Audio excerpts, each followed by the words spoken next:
I went to school in a really small town in Central Texas, and the idea that you could be an artist as your job was never really a thought in my mind. I didn't really know that that was an option. And when I went to college, I started in graphic design because I thought that that would be the easiest way to turn a arts practice into sort of a livable job when I graduated from college. And then I quickly found out that I really enjoyed the studio work as well.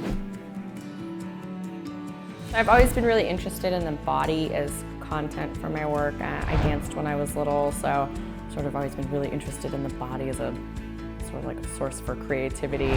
And primarily, sort of through my painting career, have been really interested in figure painting. And I'm really, right now, inspired by Rococo boudoir painting, and am pretty interested in how the intimacy of those paintings is a little bit uncomfortable. And there were these paintings of, you know, sort of intimate, warm, welcoming female spaces, and they would invite you into the woman's bedroom, and the woman was very pleased to be seen. And I'm interested in sort of turning that on its head and painting spaces about women that are aware of the viewer, that the women know that they're being looked at, and they're a little bit indifferent to it. They don't really care to invite you in, and they're just sort of aware of your presence.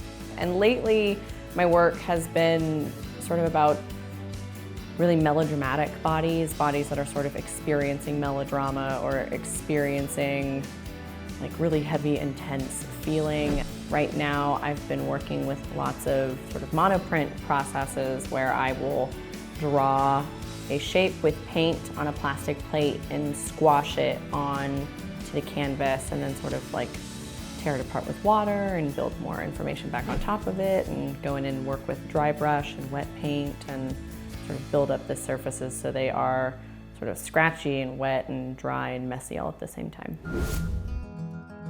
Clamplight Artist Studios and Gallery is an artist collective, which means it is run by all of the artists that are a part of it. And I've been happy enough and lucky enough to be a part of it, I think, for 3 years now. I think Clamplight turns 11 this year. I think it turned 10 last year. But it is an artist collective, so we all have studio spaces in the back half of the building that we can do whatever we want with. We can choose to work in them. I use mine primarily for display of completed artwork for studio visits, but several of the other artists use them as their active working studio space. And then the front half of the space is a gallery that we run with new exhibitions and new programming each month.